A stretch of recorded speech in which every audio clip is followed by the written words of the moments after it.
Bonjour, et donc bienvenue à la correction du français. Alors je profite du début parce que la fin des mathématiques a été un petit peu coupée, donc je vais refinir les mathématiques dans la vidéo de français là à l'instant. Et voilà, juste pour vous remontrer donc l'exercice 1, page 98, et la construction. Donc vous vous souvenez dans l'énoncé qu'on avait un segment AB qui était la moitié du segment AC. Enfin, le segment AC était le double du segment AB en longueur, et le segment F était le triple de AB. Donc moi j'avais pris 2 carreaux ici pour AB, donc AC 2 fois 2, 4 carreaux, et EF, de part et d'autre, hein, cela faisait 6 carreaux en tout. Et attention, il fallait bien piquer le petit arc de cercle ici, hein, qui relie E à F, il faut bien piquer au milieu de AB. Voilà, sinon on obtient... si vous piquez ici au milieu, vous avez un gros champignon. C'est très joli, hein, mais c'est pas le même champignon. Voilà. Donc, un petit peu au-dessous, j'ai triplé donc les dimensions. Donc ça veut dire que AB ici faisait 2 carreaux, il fait maintenant 6 carreaux. AC le double, donc 12 carreaux. Et puis EF, le triple, donc de E à F, on a bien 18 carreaux. Toujours pareil, le milieu de AB, je pique. Voilà. C'est comme si à la photocopieuse, j'avais fait un agrandissement. Hein. Voilà, j'ai multiplié par 3 les dimensions de longueur, largeur et de rayon de mon arc de cercle. Voilà, c'est tout pour les mathématiques cette fois. On va passer au français. Alors, je reprends mon petit dictionnaire des expressions. À domino. Alors voilà, c'est classé par ordre alphabétique, hein, au niveau des mots, évidemment. Hein, voilà. Et puis alors voilà, vous trouvez des mots, c'est rigolo. Hein, il y a des choses. Voilà. Je vous en ferai un petit tous les jours. Alors je reviens à domino.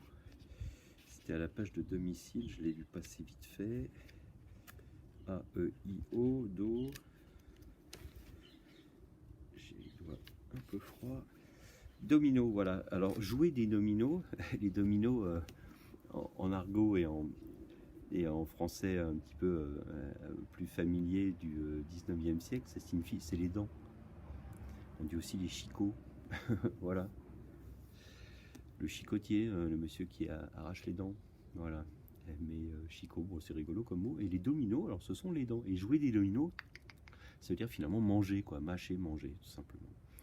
Et il y a une citation dans le livre qui est un petit passage d'un livre d'Honoré de Balzac, un grand écrivain français, et qui à un moment donné utilise cette expression. Donc voilà pour domino. Jouer des dominos signifie manger. Voilà.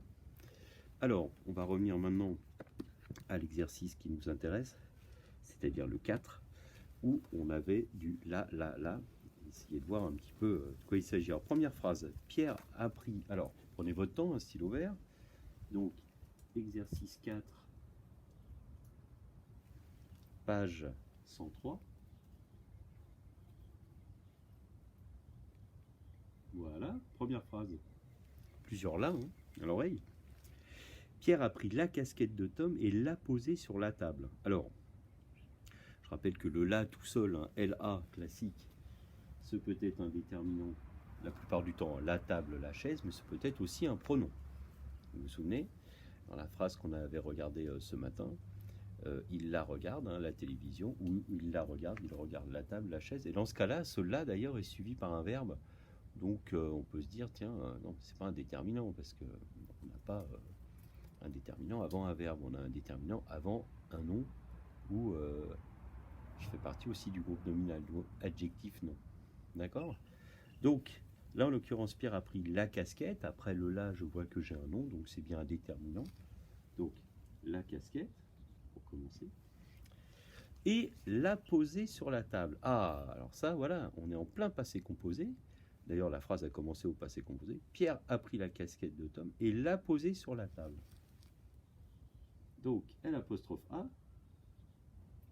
Ce L remplace la casquette pour éviter une répétition. D'accord? Il a posé quoi? Eh ben, la casquette, tout simplement.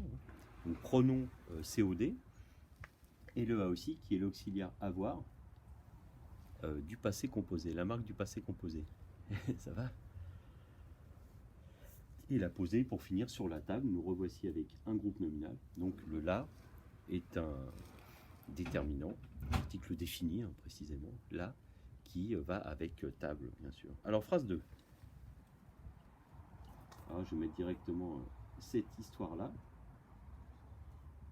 avec un petit trait d'union. Et là, c'est là avec accent. C'est l'histoire dont on parle. Cette histoire-ci, cette histoire-là. Par-ci, par-là. Voilà, vous pouvez le remplacer comme ça. Pas très souvent utilisé ou usité, hein, mais ici on a le là qui signifie... alors là, c'est pas vraiment l'endroit dont on parle, mais c'est l'histoire dont on parle. Voilà, c'est un petit peu figuré. Hein. Pas facile, il y a une finesse un petit peu là-dessous. Bon. 3. Tu as ramassé, non n'importe quoi, si, tu as ramassé du sable et tu l'as glissé dans une enveloppe. Phrase au passé composé, déjà ça m'attire l'oreille. Tu as ramassé du sable et tu l'as glissé. Alors là, ici, il s'agit de... Là. On n'oublie pas le S parce que le sujet est un petit peu éloigné, c'est le tu, en début de phrase. Et ce fameux L, à nouveau, est un pronom qui remplace, eh bien, le sable. On évite de répéter le sable. Tu as ramassé du sable et tu as glissé du sable, tu as glissé le sable dans une enveloppe. Donc ce L' remplace le sable pour éviter une répétition, ou du sable.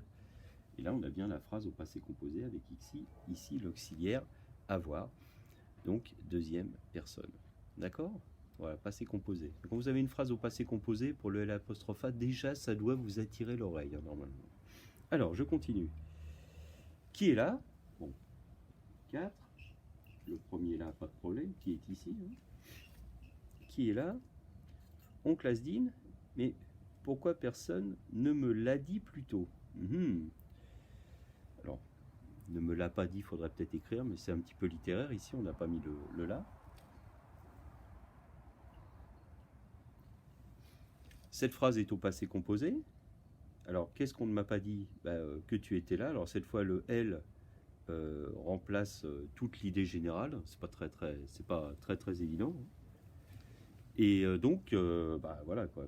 Pourquoi personne ne me l'a dit plus tôt, ne l'a pas dit plus tôt? Je trouve pas cette phrase extrêmement claire en toute franchise. Voilà.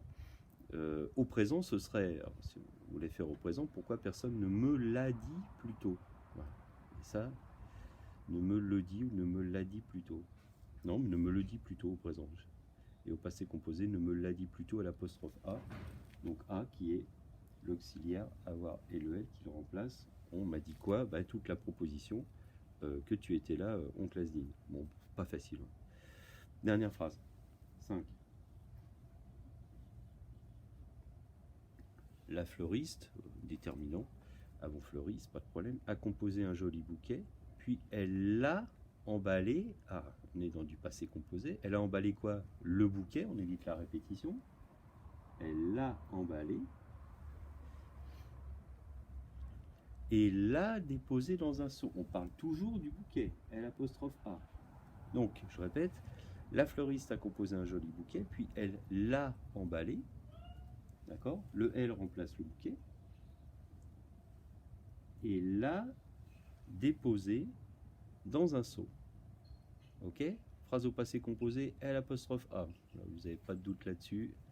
Voilà. Et le L remplace le pronom. Pour éviter la répétition du bouquet. Sinon, ce serait la fleuriste a composé un joli bouquet, puis elle a emballé le joli bouquet, puis elle a déposé le joli bouquet dans un seau. Donc, on utilise la forme pronominale pour éviter la répétition et que ce soit plus littéraire. Mais la forme pronominale, tout de suite, pose des problèmes d'orthographe. Voilà. Donc, à vous de voir. Soit vous essayez d'éviter les répétitions et mettre sous forme de pronom, soit vous faites comme ça. Voilà, bon, il y avait des phrases un petit peu plus simples que d'autres. Voilà, donc celle avec oncle Asdine qui n'est pas la plus nette. Voilà, on tâchera de faire l'exercice 5. Vous pouvez essayer de le faire vous-même. Voilà. Et bien écoutez, je vous souhaite une bonne fin d'après-midi et je vous dis à demain. Au revoir.